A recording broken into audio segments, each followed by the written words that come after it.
home for podcasts and original music. The Zagnif One Radio Network.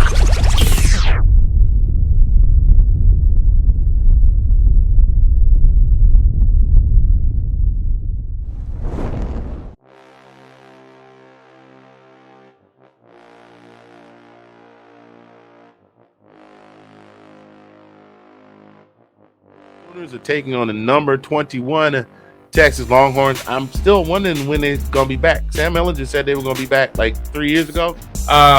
Just comes to mind on that list that you're like, like this, they could shock the world. Nathan, you want this? Hold on. Nathan, wait a minute, stop it, Skip. How are we looking at this? Is this a walk off or is this gonna be like the Florida game? Bama about 3 touchdowns. Here we go. Get your popcorn ready. What's the big thing?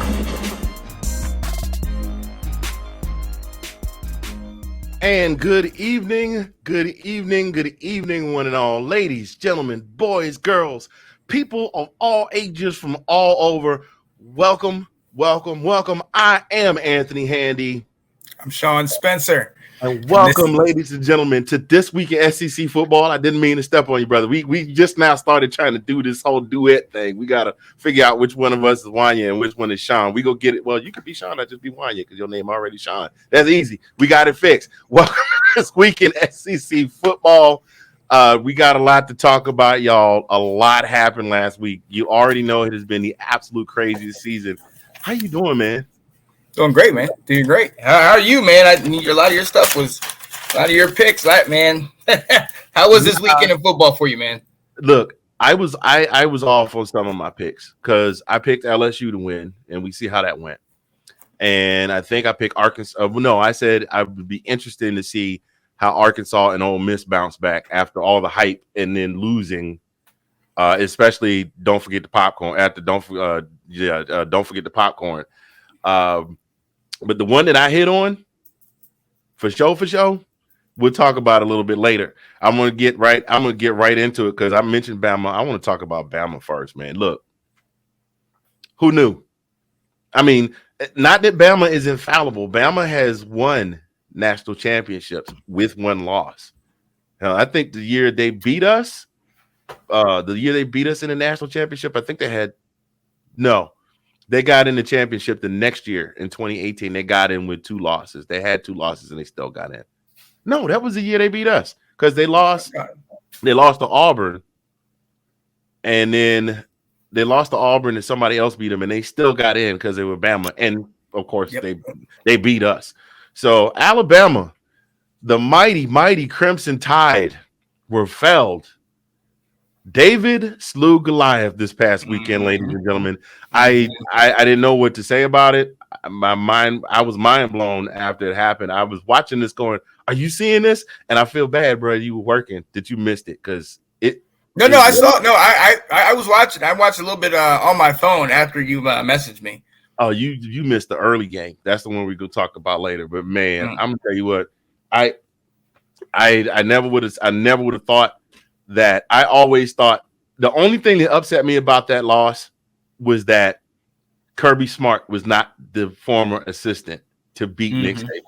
It turned out to be Jimbo Fisher after all of that. And Jimbo said, I whoop his ass. And Saban was like, what, in golf? Nah, on the gridiron, fool. I got you. Right. Sit down and take this butt whooping like a man. Boo boo. So anyway, the mighty number 1 Bama topples the number 4 after the loss to Texas A&M. And I got nothing for it because they were playing with a backup quarterback, Calzada, who got hurt. He got banged up some point during the game. He's actually questionable for they're saying that he's looking like he's going to be okay, but they listed him as questionable for this weekend. But did you see the hit? I missed it. I blinked and I missed it. He threw a touchdown pass and he stood in the pocket. Yeah, and his knee got bent back. That's right. His knees got hyperextended. Yeah, that's right. So they say he's questionable, but look like he might play this weekend. Oh yeah. And Bama drops to number 5, and Texas A&M lore lives on. Those of you that might be brand new SEC sports fans might remember the last time that a heavily favored Alabama lost to Texas A&M was Mm-hmm. a little fellow by the name of Johnny Manziel back in 2012 under Coach Kevin Sumlin. And he was there.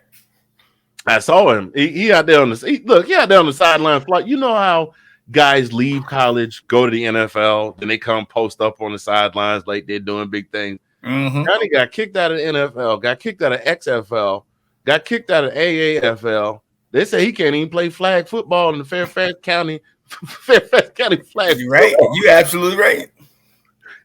He should have just sat there on draft night when he was sitting there mad because he would have picked up. He should have just sat there. He should have just sat there. But I digress. Bama, I don't even know what I would do with a man named Johnny Football. Did you get the reference? Because Yeah. there you go. Thank you very much. But look, when he celebrated after the game, he tried to celebrate like he was the winning quarterback or something like that. I'm sure he tried to turn up, and I'm sure in about a couple of years, a couple of videos show up. Johnny Manziel somewhere passed out behind a dumpster. Oh man. But Bama moves on. They're still, even after that loss, they're still odds-on favorite to win. ESPN has them projected 82%. 82% to win over Mississippi State. Now, that says a little something about what folks think after they lost last week to A&M, because it probably would have been higher. But Mississippi State has been doing a little damage. Bama, you know, their big thing, they bounce back after a big loss. They do. They do. So Mississippi State, if any of you are watching this right now, I'm sorry, because just go ahead and strap up, because they're getting ready to bring the big heat. Saban hasn't lost 2 games in a row since his first year coaching. Yeah, and I brought up the 2012 win, and guess what happened after they lost that 2012 win? They went on to win the SEC championship game and the BCS championship. Yeah. Now, of course, that particular year, my squad, go Dogs, wasn't as on point as they are right now, but they did have the great Aaron Murray, who's now sports broadcaster for ESPN. You know, his jersey is my game day opening day jersey every year. I throw on number 11, lucky number 11. I got to get a Herschel jersey, but they're kind of expensive. That is a side note. But anyway, Bryce Young in that loss, but not in the loss, but Bryce Young right now is at about 346 yards per game. He's got 20 touchdowns. He's got 3 interceptions. His 1 weak spot, he's not a rushing quarterback. He's got negative 22 yards on 20 attempts. So, you know, what that tells me is that he really needs to stay in the pocket. He does his best work when he stays in the pocket, trusts the process, goes through his reads. He's very good at that. He looked a little shaky in the Florida game, but he's gotten much better at that. The offensive line needs to shore up some, because he definitely got it handed to him Saturday night. And so that, I mean, either Alabama's offensive line is who we thought they were, or Texas A&M just brought the big heat last week. One of them two. Right. We'll see. Jamison Williams, their leading wide receiver, 27 receptions, 570 yards and 5 touchdowns. He's also got some other weapons in it. He's got Cam Latu with 5 touchdowns. He's got Michi. You can't mention the wide receivers without mentioning Michi. And Michi is not leading the pack in yards or touchdowns, but he's got 3 touchdowns. I foresee Michi going pretty high as a draft pick. This is last year, I believe. Brian Robinson, their running back. I've been saying it all season. Look in my eyes, y'all. Brian Robinson is a whole grown man. 526 yards in 6 games. Got 6 rushing TDs, 1 receiving TD. He even had 147 yards in the loss against A&M. The one problem that they had in that game, they could not get him in the end zone. And generally, when they got the running game is on point and they can score touchdowns on the ground, the defense starts keying up on the rushing game, and then Bryce just steps back in the pocket and does his thing. But once they realized that they could keep Robinson out of the end zone, they started coming for him. The defense is allowing, here's their biggest thing. Their defense is allowing 28 points per game. You kind of got to, I mean, in the SEC, there's not a lot of room for error. As you can see, you allow 28 points per game. you prone to get beat on any given Saturday. Now, Mm-hmm. on the flip side of this, Mississippi State at 3-2, they're actually second in the SEC West, and a win, believe it or not, a win right now would put them. Would it put them over Bama? I'm not sure how it works, but they would have the head-to-head over Bama because they're second right now, and they're second right now in that division. Their quarterback Will Rogers, 1,862 yards so far this season. He is leading the SEC in passing yards. Not Bryce Young, not the boy down in Florida, who we'll talk about a little bit later. Mm-hmm. Georgia, none of their quarterbacks have played the entire season. Like JT Daniels has played 2.5, and the mailman has played 2.5. Will Rogers is leading the SEC right now with 1,862 yards, 14 touchdowns, and 2 pickles. Only problem that I see with Mississippi State, they got zero run game. Yeah. 208. They've had 281 yards rushing total over 6 games. That's it. 281 over 6 games. That means that they're getting roughly 60 some odd yards per game. That's it. The biggest win they had this season, though, irony, they beat Texas A&M. Yeah. That was the biggest win they had this season. So the keys to the game I got for this one, Bama's really got to shut down Will Rogers. Mm-hmm. The irony, I live in a state where Will Rogers is famous. The airport here is actually called Will Rogers. Wait a minute. I have a question to ask, and I'm going to try not to be too improvisational. That's my big $175 SAT word for the show, because sometimes I come on and then Mr. Fingaz pull me to the side later and be like, Cat, you shouldn't have come on there and said all of that, boo-boo. You took up all the time, so I'm going to be brief. How you going to be in a landlocked state that ain't nowhere near close to the water and call yourself an international airport? Is what I'm trying to find out. Can someone please investigate that for me? Thank you very much. That's ridiculous. So basically, if Bama can shut down the passing game, like run maybe a 4-3-4, then if it shut that passing game down, I think because they're front four. You see what their rushing stats are. I think if they do a 4-3-4. Now I'm not Nick Saban. I don't get paid to coach a football team. But based on the stats that I'm seeing and what Mississippi State's been able to put up so far, or what they have not been able to put up so far, I think they stack them up in the box, shut the pass game down, make Rodgers uncomfortable in the pocket because he doesn't have a lot of rushing yards either. And for Bama, their biggest thing, they have got to get that, like week 5 when Robinson went off for 270 some odd yards. They got to get their running game back to that form. Now Mississippi State, they got to figure out a run game, and they got to figure it out quick. I mean, today's Thursday. Is it Mike Leach, their coach? He's got that. I mean, they had that offense from like Washington State where it's 5-6 wide receivers. Oh, that old Spurrier offense where it's just pass. Right, like they're a pass first run set. They're using the pass to set up the run instead of using the run to set up the pass. But then the only thing that has given Alabama trouble is that spread. And if you have a mobile quarterback, the problem with, this guy's not mobile, but if you have that spread and you spread them out and you get them out of that box, that's the only thing that's given them issue. But Mississippi State's nowhere near talented. They're like 3 and 4 stars. Now, if you're talking about Mississippi State when Dak was still there, that's a probability, but not with this guy. The other thing they got, I think, seriously, it's a wrap. Their lead rusher has 149 yards. He's averaging 28 yards a game. Their second leading rusher has 145 yards. Their biggest besides Will Rogers is they got a linebacker named Jet Johnson that's got this clock like 37 tackles. So he's basically showing up every other play. I'm giving the edge to this one to Bama. Bama, please don't prove me wrong. Don't get me wrong. If things go the way I think they're going to go, we'll see you in the SEC championship. Please don't prove me wrong, okay? Now, there are some injuries on Bama's side. Defensive back Drew Sanders is out with hand surgery. He was out last week against A&M. He was injured in week 5. So they don't know when he'll be back. And Mississippi State doesn't really have any key injuries. So that's what we got for Bama, Mississippi State. Nice. Moving on to and that kickoff is, I'll normally write that down so y'all folks can check it out. Not like y'all don't have Google, Hey Google or Siri or whatever. But that kickoff is 7 p.m. on ESPN.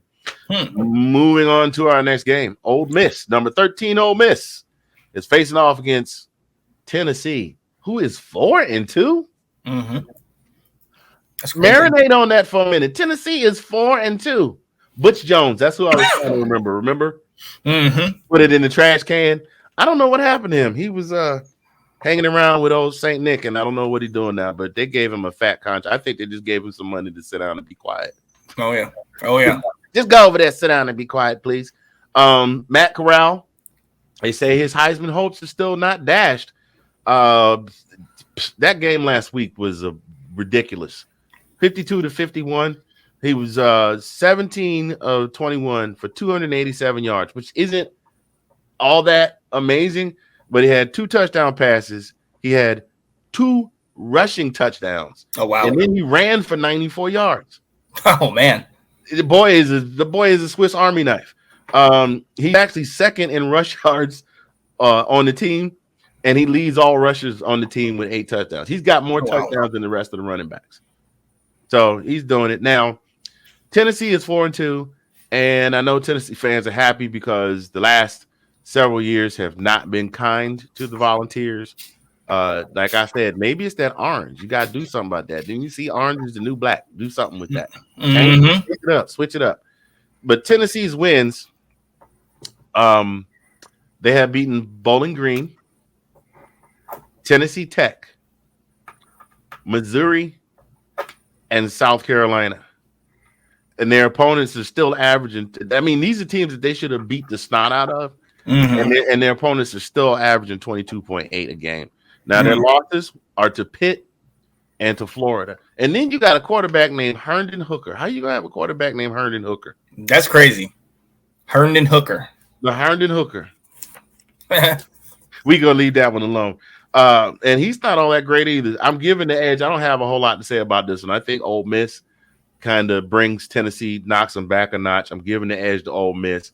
The keys to the game, Ole Miss just needs to do what they've been doing, but they need to find some defense. Think about that. They still, even though he did all that, Arkansas still scored 51 points and could have won the game if they had not missed the 2-point conversion. Yeah, so, they've had almost 100 points scored against them in the last 2 weeks, with 42 against Alabama, and then now 51. Right. So they gotta shore up that defense. Do something about your defense, man, because you have to. You got to, because Tennessee is 4-2, and y'all are playing in Rocky Top. And you gonna look around, you gonna see orange as far as you can see. I have driven through Knoxville.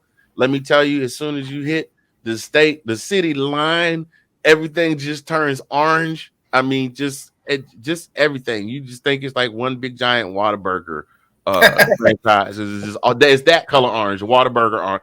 How you gonna have a football team with Whataburger orange? Do something about that. That's just not right.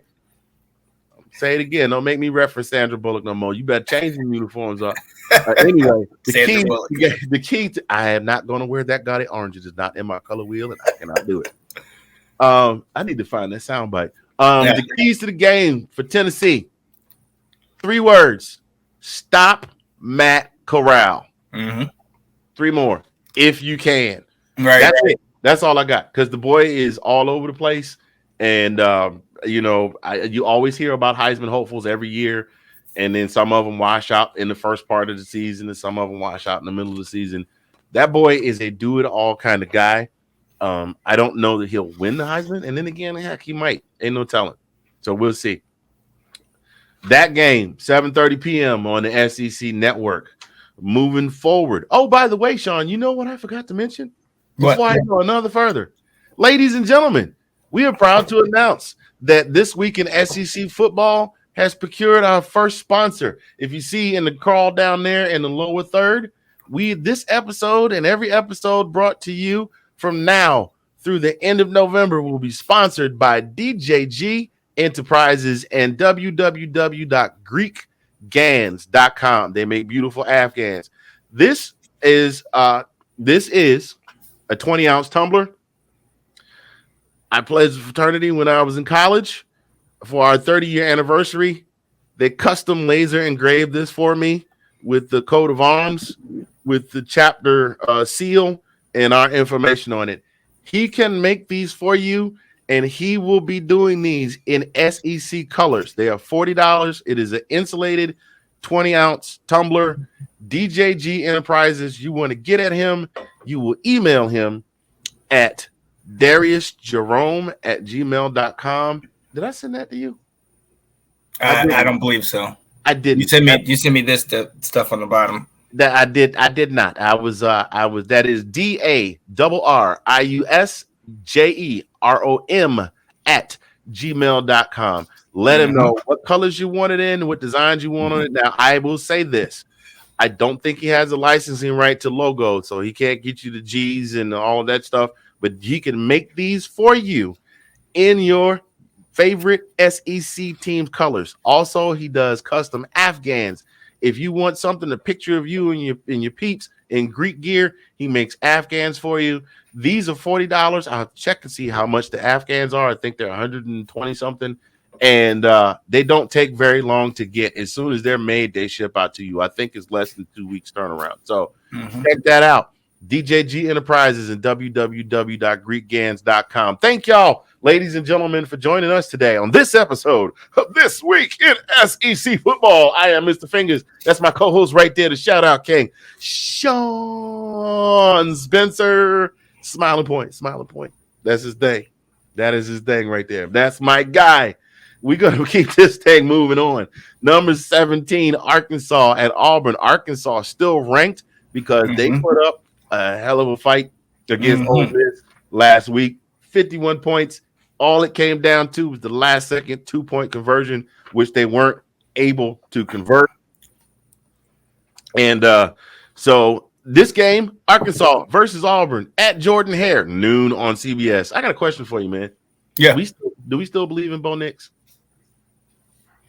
Can you believe in him? Because I know Georgia fans, I know Alabama can't like any Auburn players, but can Georgia fans like Auburn players?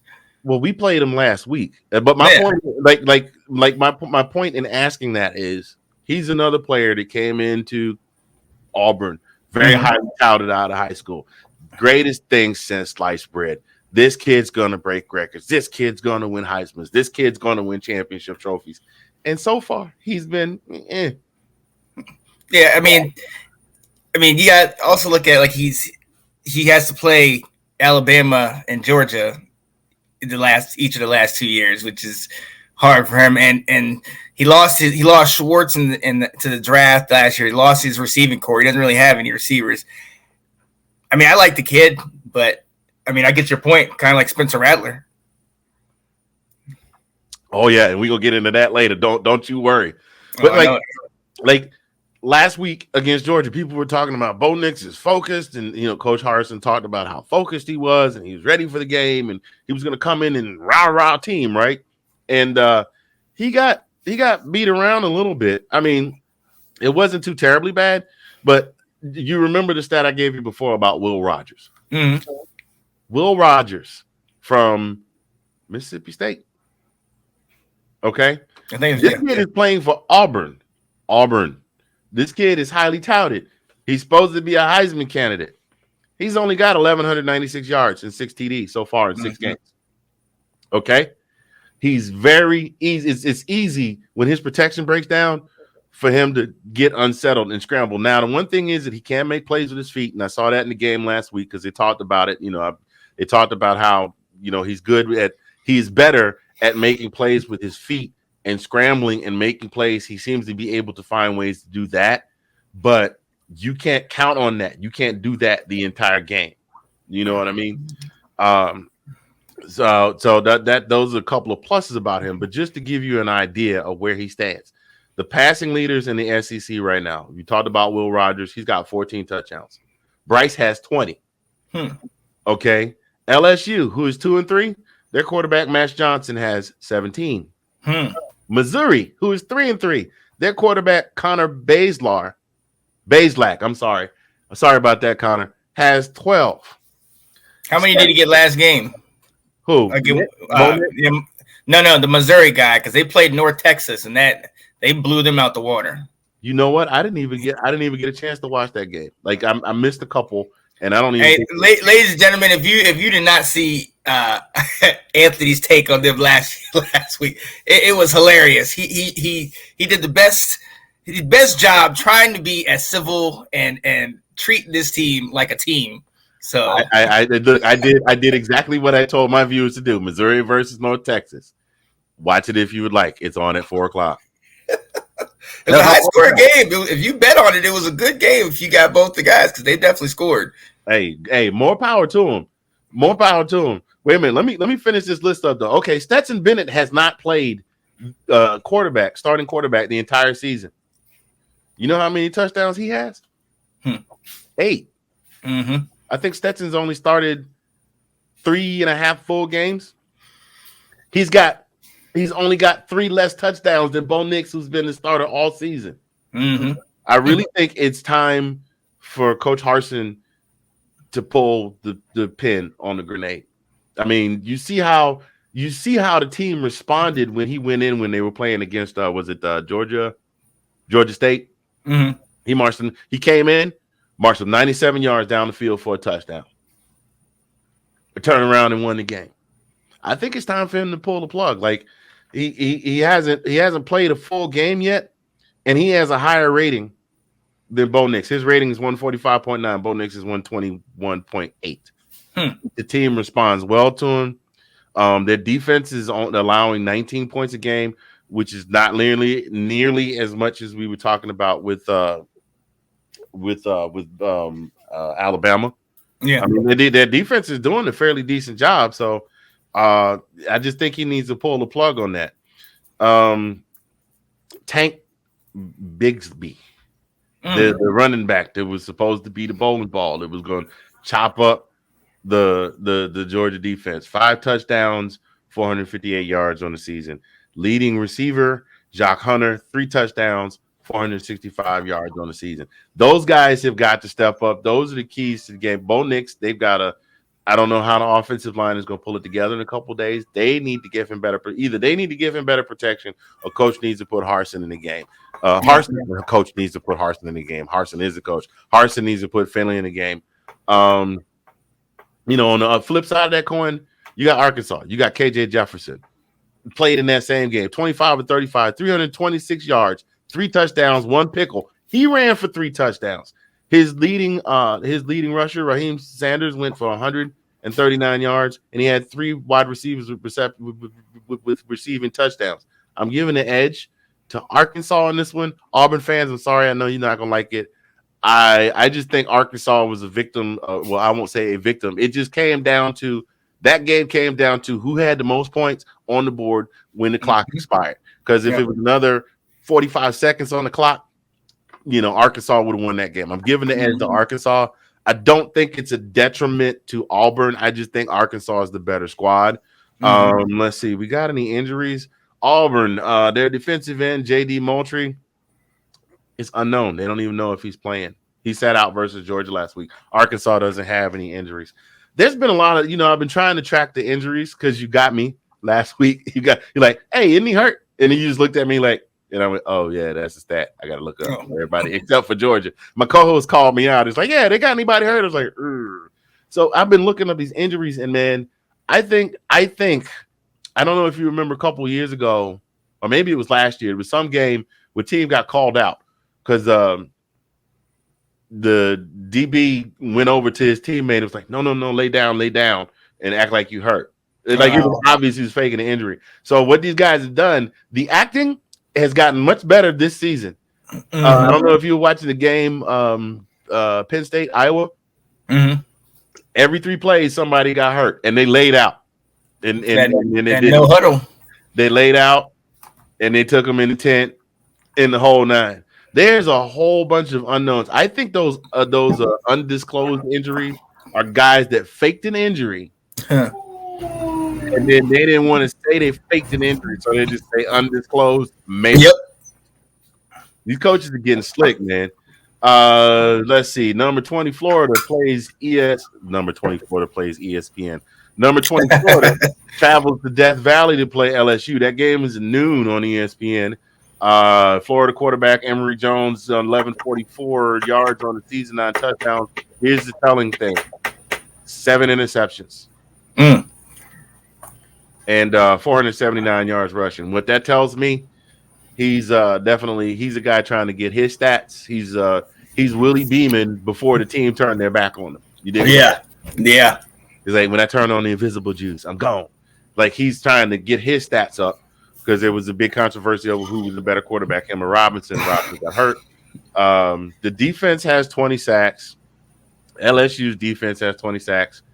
Max Jones, not ranked very high in the SEC. Not a whole lot to see here, folks. Florida's ranked number 20. LSU unranked. But LSU does have, despite losing the game to Auburn at home, I think they have the home advantage. And this has nothing to do with me being a Gator hater, I'm giving the advantage to LSU just because they're playing at home. If Florida can shut down the pass rush, they got a good chance at doing something. LSU really has to play a flawless game. They got to get their run game going because they don't have a whole lot going. There are 14 total undisclosed injuries between the two teams. But I'm giving the edge to LSU in that one. Man, I just keep this thing rolling. What? Rolling. Come on. Hey, if you're just joining us, welcome. Make sure you pop on in the comments and say a little something. We got any comments today? Nothing? Got nothing. I shared it to our college page. I shared it to my page. Let me see what they're doing on Let's Talk Football. Hey, y'all come on in here and say a little something to us. Say, hey, we just feel like we ain't talking to ourselves. Normally when people sit around talking to themselves, they say you crazy.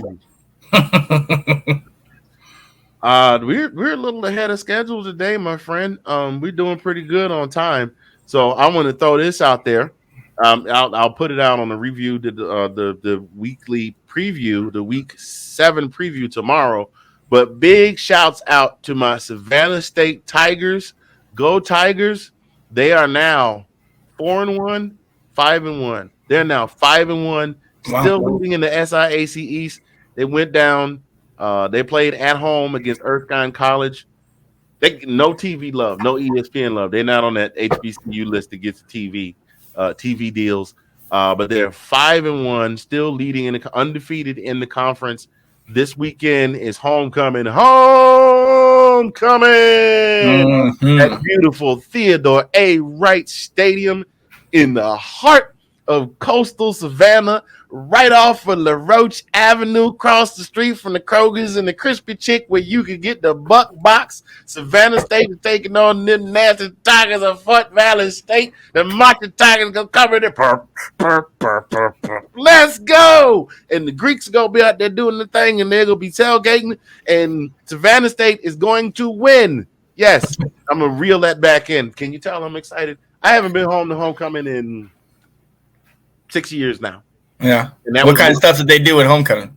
Oh man, Talk to them, man. The same thing they do at every historically black college and university, brother. You got the fish fry on the yard.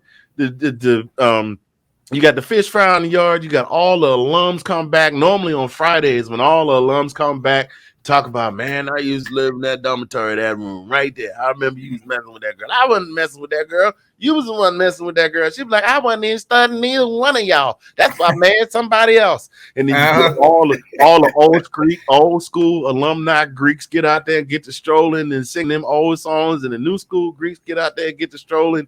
And the DJs out there, you got the fish fry going. Student union is open. People are going in there and buying them severely overpriced $85 t-shirts. That's normally like $10 during the rest of the school year. Yep. And then the hotels are overbooked. They got stuff going on all week. They'll have a gospel explosion. They normally open up the week on Sunday with a concert from the concert choir. I used to sing in the concert choir. I did. He's the lily of the valley. I did. Bah! There you go. My bad. I sang bass. Valley. Anyway. The concert choir does a thing. They have all these kind of breakfasts for the alum and the alumni association, the homecoming parade, the homecoming queen and the homecoming kings. And then the band does this thing where they march they come through the yard and they march down to the stadium and they come on up in there. And man, let me tell you, and them tailgaters, whoo-wee. You want to talk about some tailgating? Now, don't get me wrong. I've been tailgating at other institutions, and they get their tailgate on. Georgia, Florida. I've never been down to Florida game, but Georgia, Oklahoma State, they get their tailgate on. But if you've ever been to a homecoming at a black college and gone to that tailgate, your sugar will go up 32 points just walking by all the tents. And then there's a partner of mine. Diabetes. No. This is at the HBCU. We got to call it the sugar. Yeah. But there's a partner of mine that pledged Omega Psi Phi the year before I did. Shouts out to my man, Big Mo Calhoun. Man, look, everybody knows where to go get the good meat at the Q tent. The Q's had that grill going. You hear me? Yeah, I mean, you can smell it 8 blocks down the road. You just, that's Calhoun on that grill and that smoker. Shoot, sometimes you might not even, you just be listening, be like, is the cheering coming from my side or their side? Then they run over and check the score. We still winning. Let's party. And then the step show, and then the DJ parties and the concerts and stuff like that. And then come Sunday after the game, if you ain't hungover on a Sunday after homecoming, you didn't do it right. Right. You did not do it right. If you don't go to class on Monday in October with shades on, like it's the middle of July, wearing long sleeve clothes, wearing long sleeve clothes like it's December because you simultaneously hot and cold. Yep. You didn't do homecoming right. If you don't walk by your crush that you didn't know turned into your sneaky link until you woke up on Sunday morning and read your text, and can't neither one of y'all look each other in the face, you didn't do homecoming right. If it ain't at least 3 couples that's been together for at least 2 years that didn't break up behind something that happened on homecoming on the HBCU, you didn't do it right. So Savannah State homecoming is this coming weekend.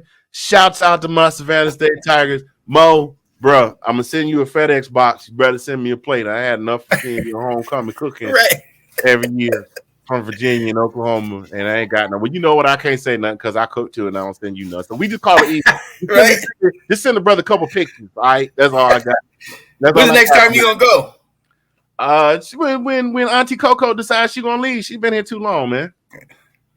Plus that, the way they're canceling flights, the way Southwest canceling flights, I ain't trying to fly Spirit Air because I will fight somebody. Mm-hmm. You mean to tell me I can't get a 2-pack of saltine crackers without paying you $15? That's how Spirit does.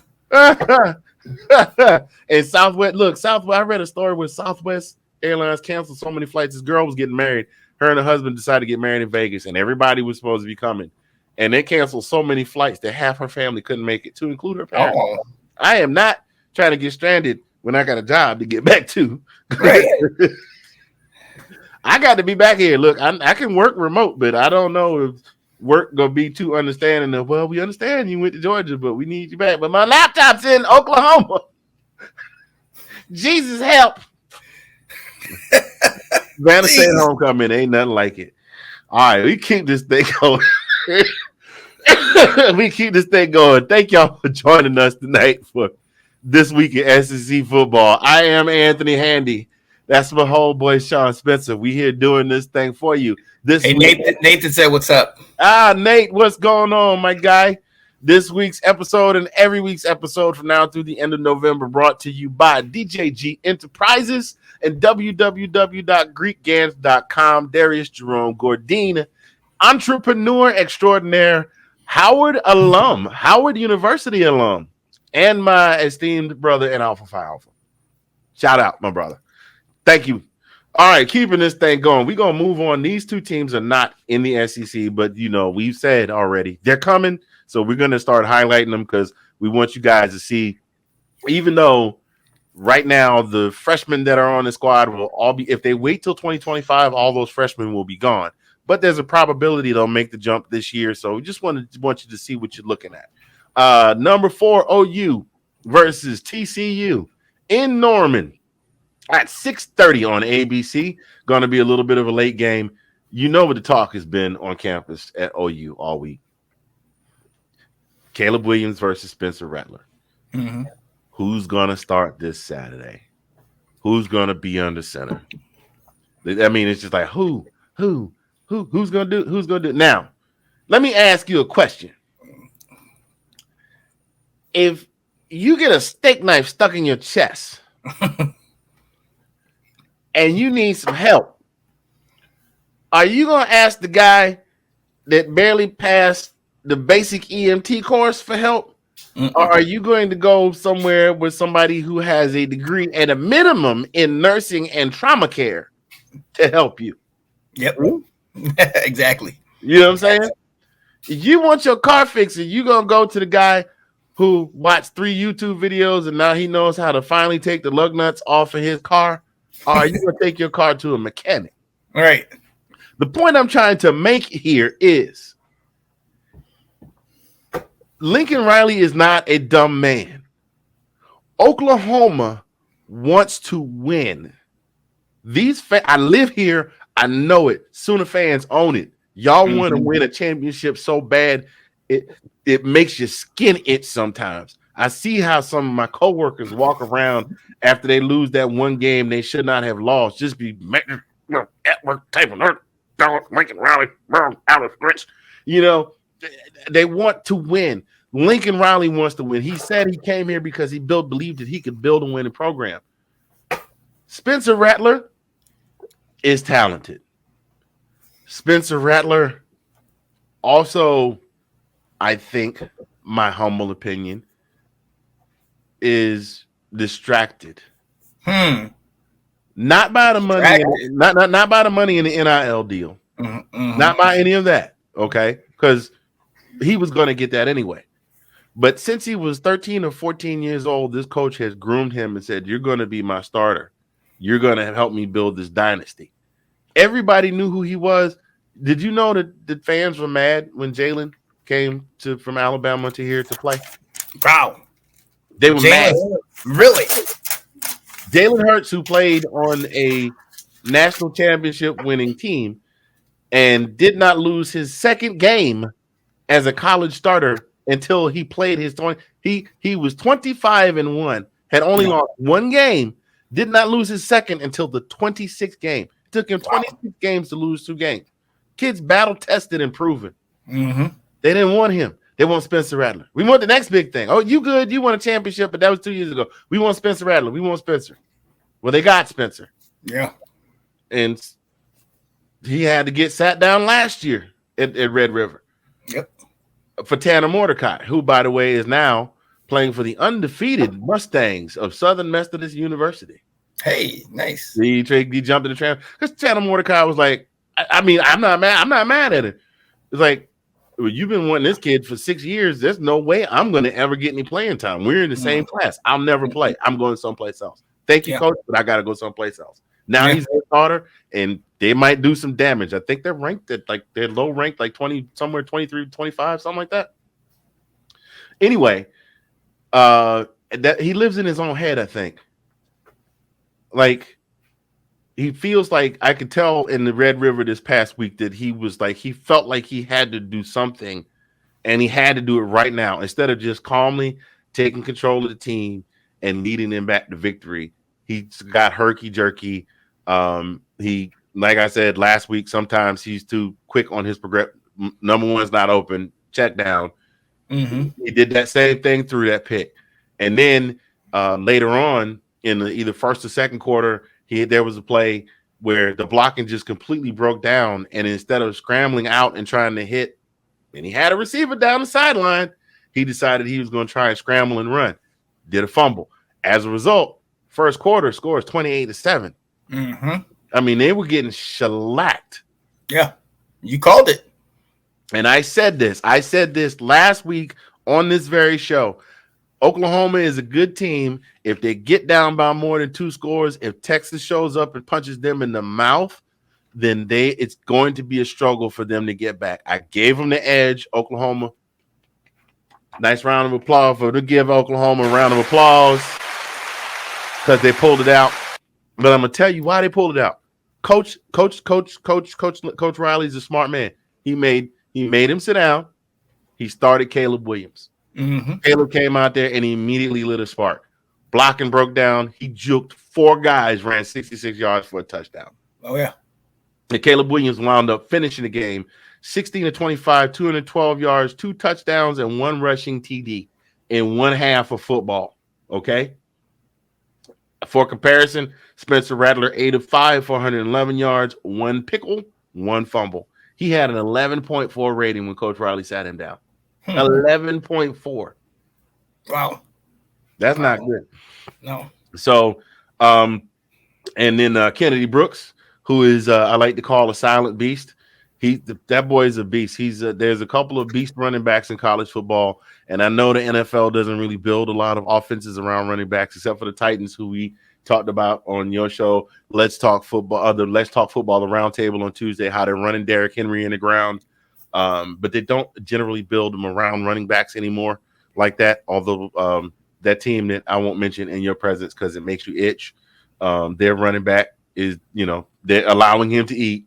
So you know who I'm talking about. Look at Sean's face. Who, Dallas or Duke? Well, because Duke's running back also has like 9 or 10 touchdowns, and he's having a sleepy good season. But that's why I was saying, because both of them make me itch. So. No, I was talking about that team that plays down in Arlington, Texas. Oh, Janae Struthers' team? Yeah. Come on, Sean. The man is eating. I gotta check this show out on Mondays. Let's Talk Football. Them two go. They go ham. Man, oh man. But Kennedy Brooks, 25 rushes, 217 yards, 2 touchdowns. That boy is nasty. If he gets drafted by the right team, and I don't mean a desperate Jaguars who are right now in a foot race with the Jets to see who's going to get the number 1 pick, and it's only week 5. If he doesn't get drafted by one of those teams, if one of those other teams can hold out and pick him up, that's got a good where they can do something with him, or at least like a Browns, like where the Browns were a few years ago when they brought in Baker Mayfield, where the base is good and they just need a couple more pieces to start climbing, he'll do some damage. If he goes to like a Jacksonville or the Jets, his career is going to be a wash. Mm-hmm. Or he'll wind up just languishing there for a few years and just lazing around until he can break free like Matt Stafford. Hopefully it don't take like 10, 11 years and most of his career. Marvin Mims, wide receiver, 136 yards, only 5 receptions, 136 yards, 2 touchdowns. Wow. So the whole debate with this thing is who's starting. We know Caleb Williams is starting. Lincoln Riley has not announced his starter, but we know Caleb Williams is starting.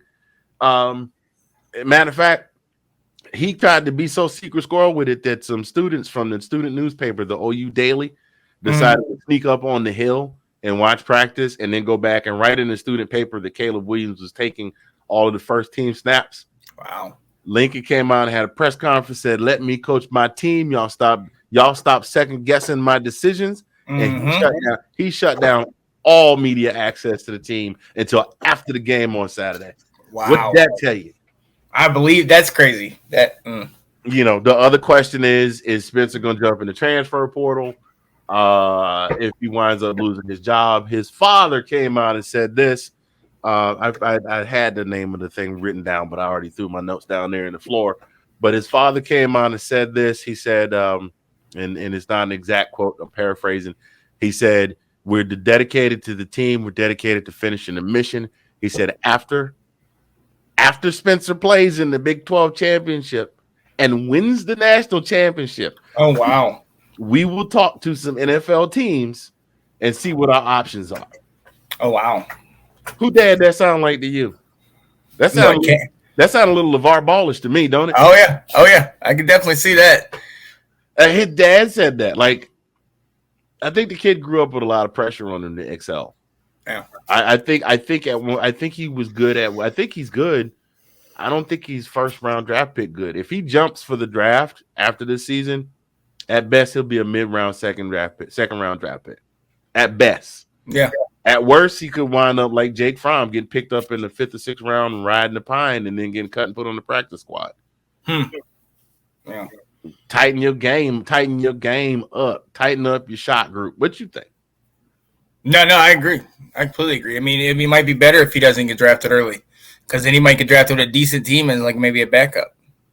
Yeah, because I'd rather be a backup on a good team than be a starter for a bad team. Yeah. The money's all gonna be. If the money's all the same, pretty much. But let's be real. Jerry Jones is. I mean, he got the most money because he got the biggest fan base. He's got the biggest brand in the NFL. I know you don't like that, but he's got the biggest brand in the NFL.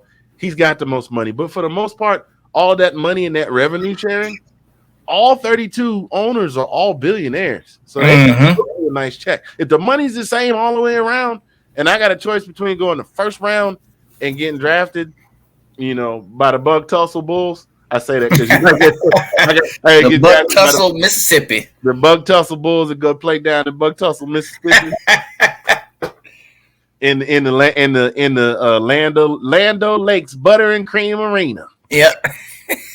Or getting drafted as a second stringer behind a guy who's got maybe 4 or 5 years in the tank, save mileage on my body, learn everything I can learn, and then get the opportunity to start. I'd rather do that. Right. That's the biggest problem, though. A lot of these kids get drafted and they want to jump right out and be the starting quarterback.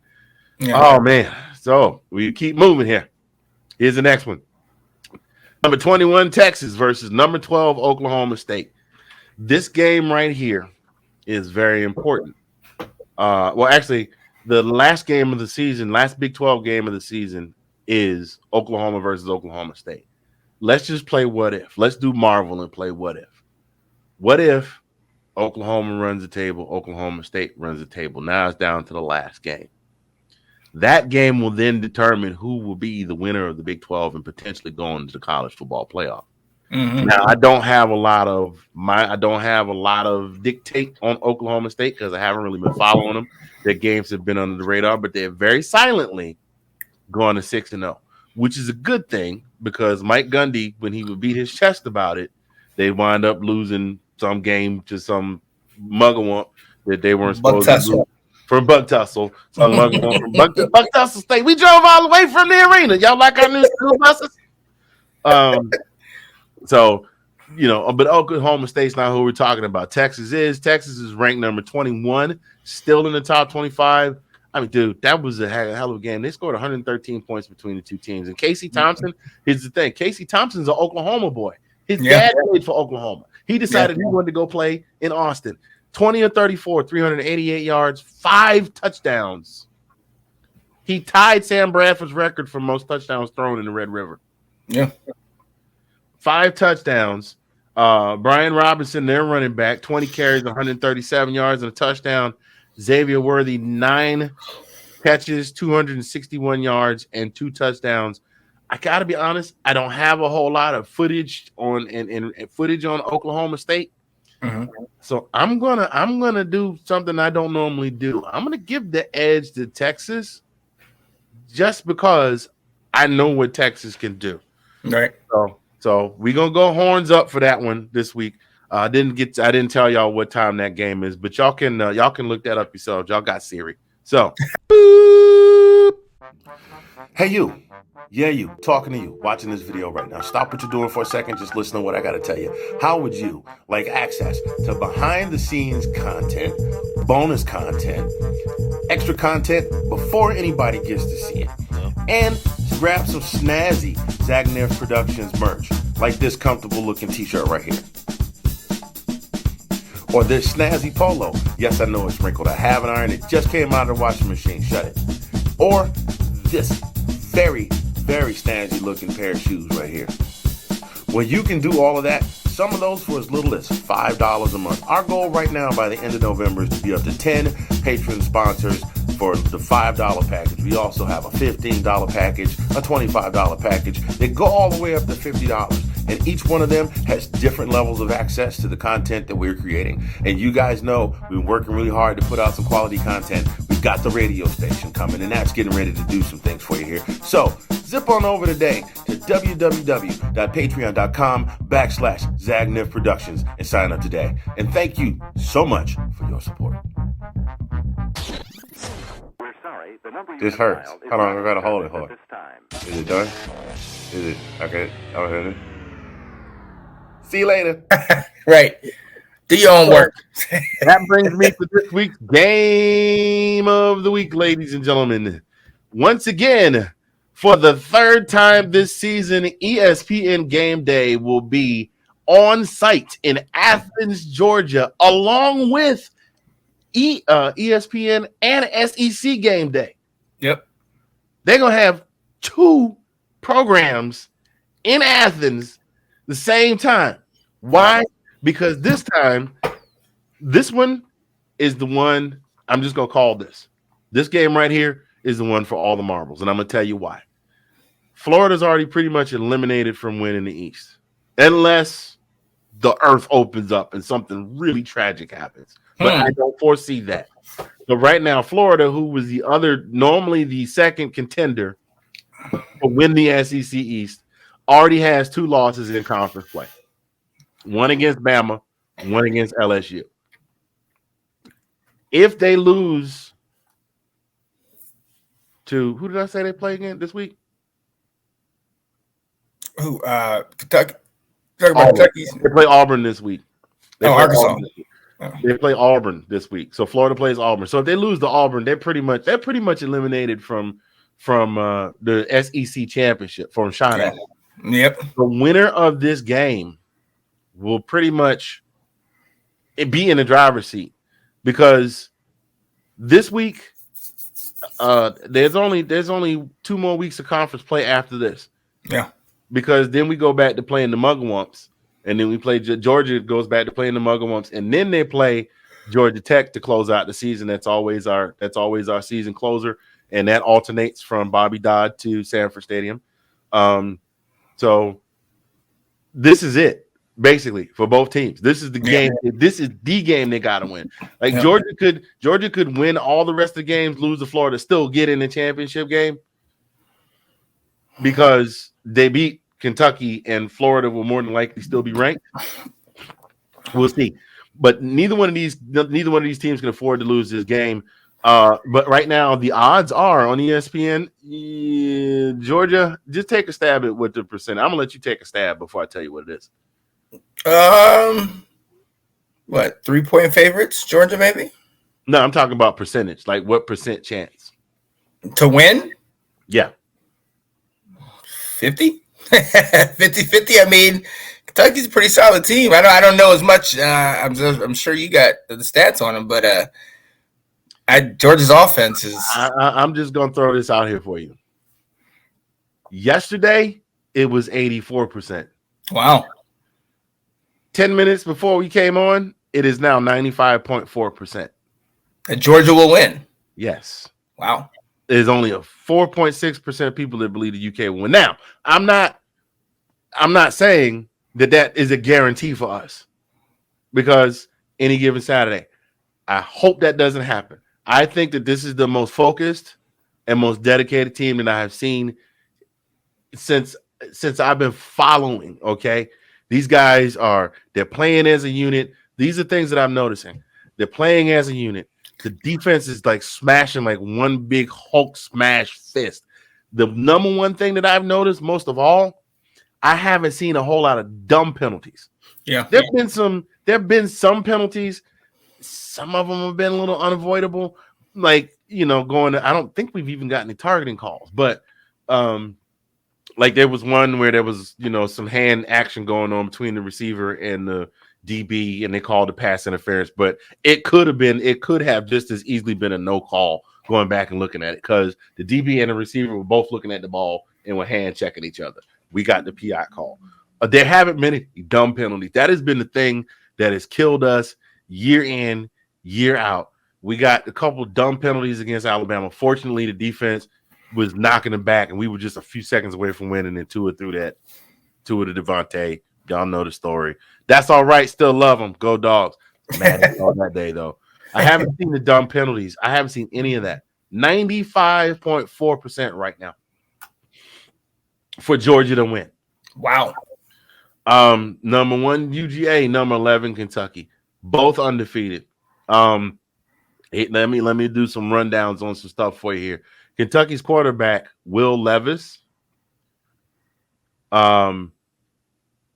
He's not a bad quarterback. He's got some good stats. 1,134 yards, 11 touchdowns.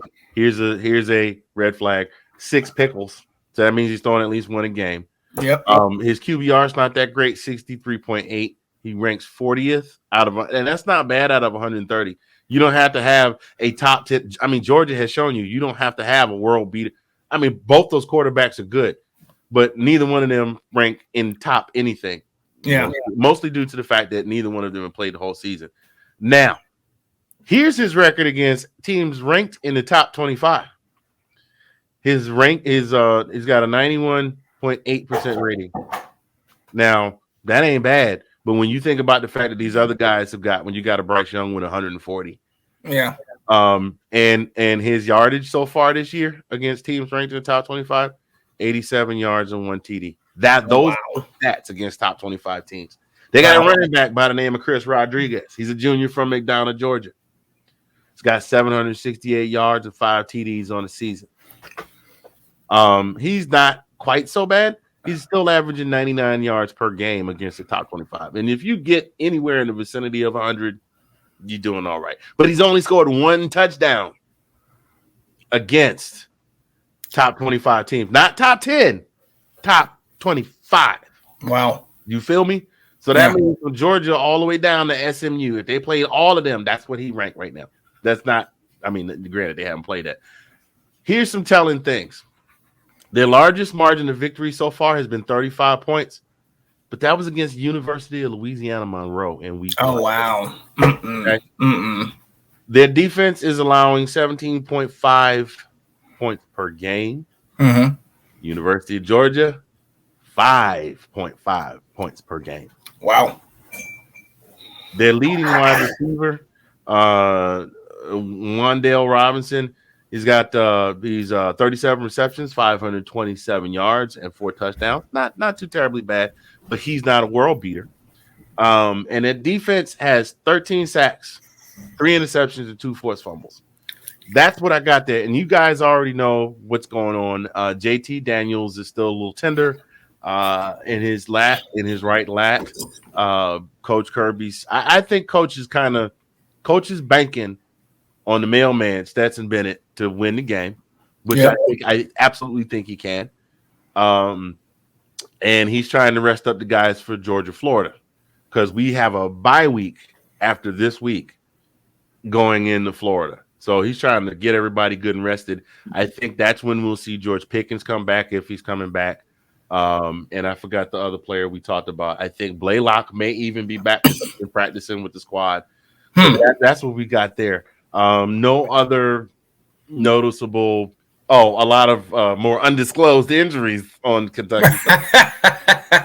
Undisclosed. That means that's under this closing. You can't see it, and we're not gonna tell you what it is. Mm-hmm. So I have to talk. Georgia versus Kentucky. We know what Georgia's fan base does. We know it. Georgia has been a premier, I want to say top tier for the better part of the last 20 years, SEC team contender. And the fans pack the stadium every single week. It is absolute bedlam and madness, from the dog walk when the guys get off the bus and make their way down to the stadium until the time they ring the bell at the end of the game. If we've won, there's a chapel bell on campus. If the Dogs win, they pull and ring the bell. Oh, wow. That's why you see me say every weekend, ring the bell. That's what that's about. Nice. And then they play it over the PA system in the stadium. It's loud too. Ding, ding, ding, ding. Crazy. Rock the bell. LL would love it there. Change your name to James Todd Smith because you're gonna be raining L's. Anyway. So I want to talk a little bit about the Kentucky fan base. They are affectionately known as the Big Blue Nation. They have had tons to cheer about over the last several decades because of their basketball program, but their football program was kind of meh, sometimes just really meh, maybe just a step above like the Browns going to games, fans going to games and wearing paper bags on their heads. But in the last few years, there's been a rejuvenation, there's been a spark, and Bob Stoops has brought that on.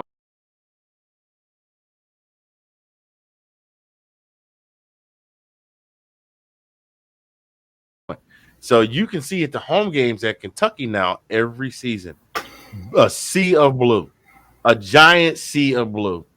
And there is no bigger fan. I want to send this next segment out. There's a guy on Facebook. His name is Wesley. He is a super fan of Kentucky. He is Kentucky's biggest fan. He loves Bob Stoops. He loves that program. He can tell you, he can spit out stats. He's like a computer. He can spit out stats and what this guy's done and what that guy's done. This guy loves his team so much that he's the guy still clapping at the end of the game as the guys are walking in the tunnel going, great game, guys. You guys did it. Hey, we'll get him next week. Go Big Blue Nation. He's that guy. He's such a fan that he is a guy that his team could be down by 45 points in the fourth quarter with 3.5 minutes left to go with no timeouts, and he'll still fold his arms and go, we can still win it. He's that kind of a fan. Well, this week, and he does these live videos on Facebook in the different SEC groups that we're in, and he talks about Big Blue Nation. And let me tell you, my man is fervent. Like, he'll drive all the way home, be like, I'll be right back on, log off, go in his house, get back on his phone, and just pick up right where he left off. Well, this week was the first week I actually had in, I think, the 4 or 5 years I've been following these groups to interact with Superfan Wesley. So Wesley Gaines, I'm just gonna tell, I'm reaching out to you. This part of the show is just for you. This week on SEC football, I'm trying to rein in my Shannon Sharp voice, but it's trying to come out. So I don't want to let it come out, but it's just making its way out. And Skip Bayless, if you just pull my collar if you feel me going too far. I'm gonna shut it off though. I'm gonna talk to you. Anthony to Wesley. Wesley, dude, salute, much respect for you being a huge fan of your team. You are a bigger fan of your team than a lot of folks that I see around the rest of the NCAA, to include the team I root for. I applaud you for that. You were supposed to stand up and say, my Wildcats are going to beat the Dogs. Now, I disagree with you. Do I think it can happen? I absolutely do. Do I think it will happen this weekend? Absolutely not. I do not. So I don't agree with you. I think the Dogs will reign victorious this coming weekend. But here's what I'm going to do. Superfan Wesley, if you are down for this challenge, and we just going to keep it simple because I don't gamble, no money, because I work hard for my money. I'm not going to throw it away. Mm-hmm. I'm not going to throw it away. You know what I mean? Here's what we going to do.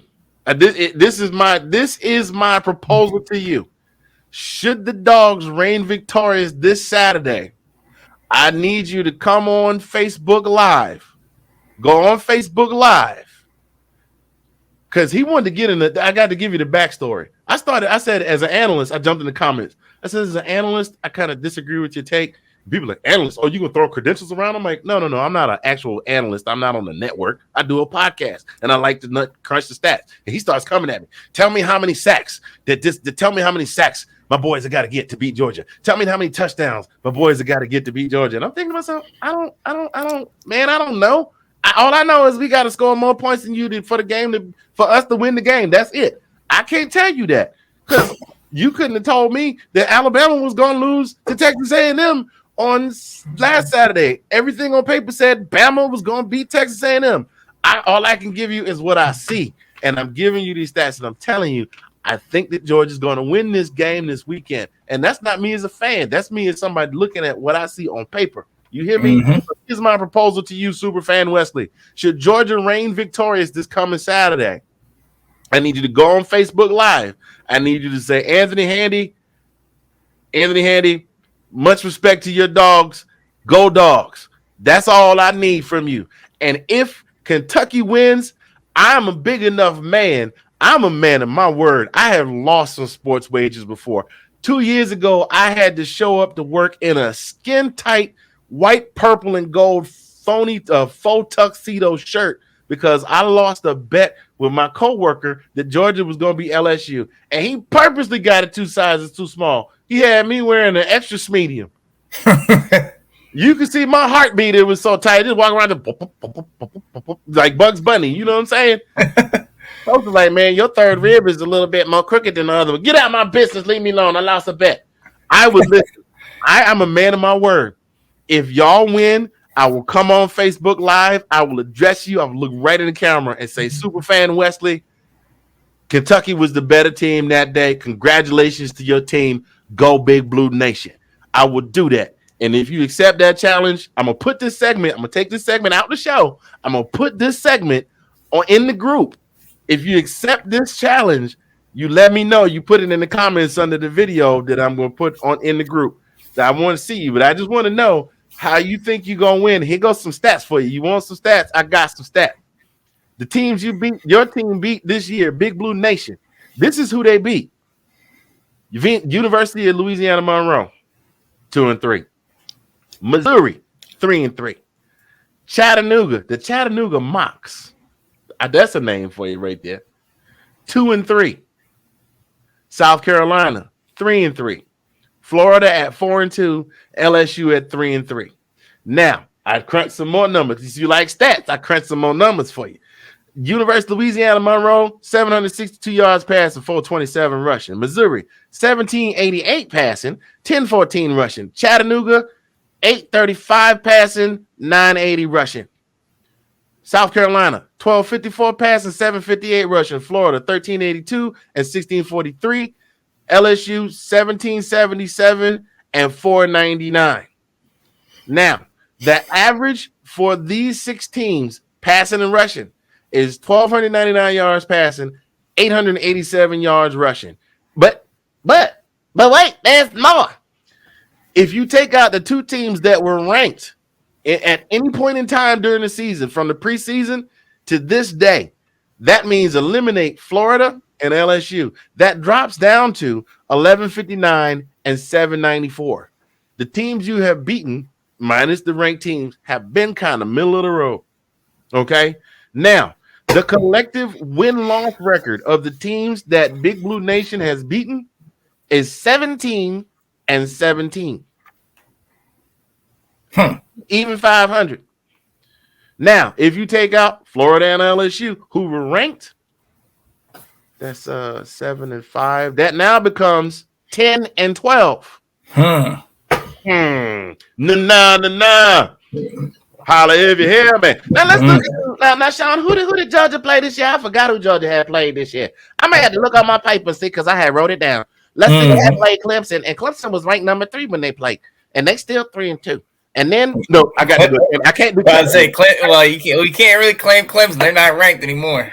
Hold on, but at that time, I'm talking about at that time. Now I know it doesn't mean anything now because they're not ranked, but at the time, Skip Bayless, see you gonna sit over there and talk about how University of Georgia is not a good enough team. Well, I got the stats for you right here. Let's look at these stats. So you had number 3 Clemson. That old Dabo Swinney, he come in there and he did all that stuff. And Georgia shut them down, but they beat Clemson. Clemson still 3-2, got a winning record. University of Alabama Birmingham, 4-2. South Carolina at 3-3, Vanderbilt at 2-4. There ain't nothing we can do about that. You know, Will Muschamp. Now Will Muschamp over there, he doing defense, doing big things over there with Kirby Smart. He doing big things with Kirby Smart over there. Look here. Then they played Arkansas, who was ranked number 8 when they played them.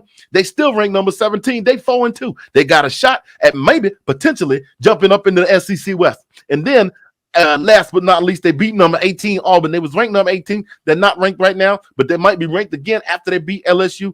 They are 4-2. They beat 3 ranked teams right now, and they might, if they beat y'all on Saturday, that'll be 4. And if Florida is still ranked in 2 weeks, that'll be 5.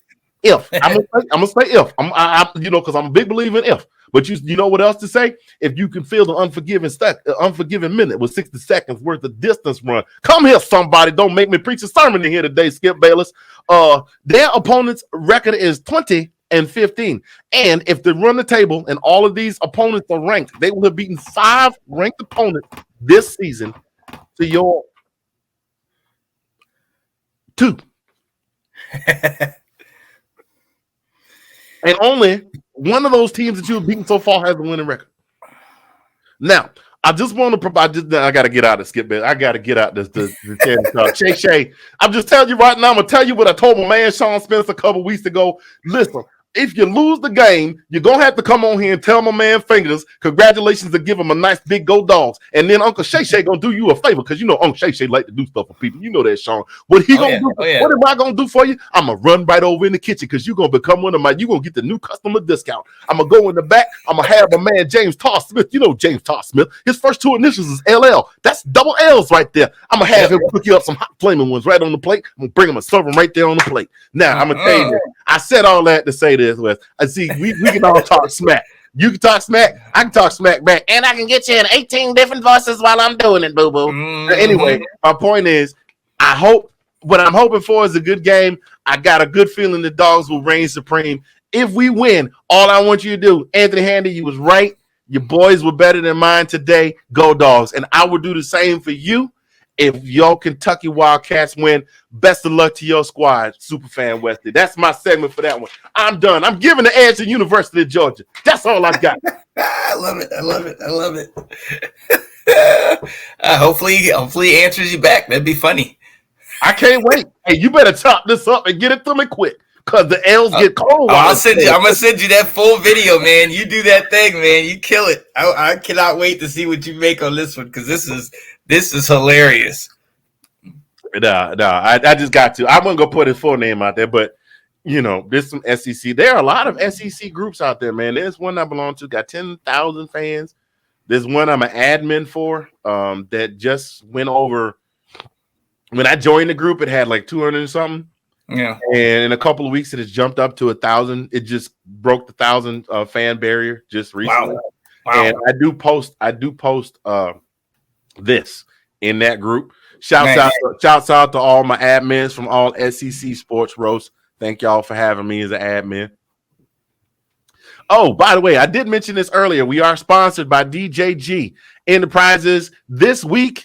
In SEC football, DJG Enterprises and www.greekgans.com. They make these beautiful insulated 20-ounce tumblers.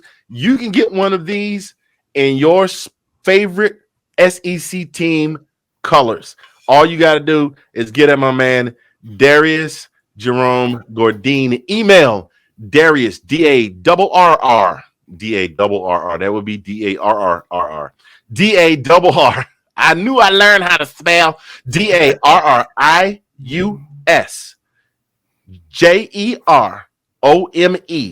@gmail.com. Tell him what you want on the cup. Tell him what team colors you want on it. Turnaround ain't more than 2 weeks. It's $40 for these. He also does Afghans. If you got a picture or sports picture you want to put on there, now you can't do copywritten stuff, so don't be trying to be slick. But if you got a favorite picture of you tailgating or a favorite picture of you and your peoples at the game, and you want to put that on the Afghan with some Go Dogs on it, I believe those are $128. And the turnaround on that is a little bit longer because I don't know the dimensions on the Afghans, but I know that next week. That is our sponsor, www.greekgans.com, DJG Enterprises. Thank you so much for being our very first sponsor here on This Week in SEC Football. Sean, I look forward to this every week, right? Yeah. This is the first week. Hey, look, and I cut loose, and we still didn't run that far over. Yeah. First episode, I went off the ranch. I think the show was like 8 hours long. Sean was over there like, I need some food. I gotta go to work in 2 minutes. You talk too long. My mama said I can't play with you no more. Anyway, you got anything you got to add for the good of the crowd, man? I thought that was great, man. I can't wait to see what this guy says. Shout out to Kentucky Superfan. I can't wait to see either. I'm gonna tag him in it too. I'm coming. Look, man. I got all the respect. Don't think I'm poking fun at you, man. This is just a good natured smack talk. But I do respect you being an absolute super fan. But I think we need to put a little something on the table. Look, I'm gonna do him like that promoter did in Rocky 5. Rocky Balboa, do you accept Tommy Gunn's challenge? Tommy Gunn. Hey, it's never over. I got stuff in the basement. It's not about how hard you can hit. It's about how hard you can get it and keep moving forward, Adrian used to tell me that a lot when he was a little boy. Now you're a man, all grown, Anyway, I can do that all day. We do appreciate you guys watching. We hope that you do check out the entire family of Let's Talk Football series. You got Sean and Janae Strother, like I mentioned earlier, Monday nights on Let's Talk Football. That also airs in the Let's Talk Football group on Facebook and on the Sean Spencer YouTube under Let's Talk, your Facebook, right?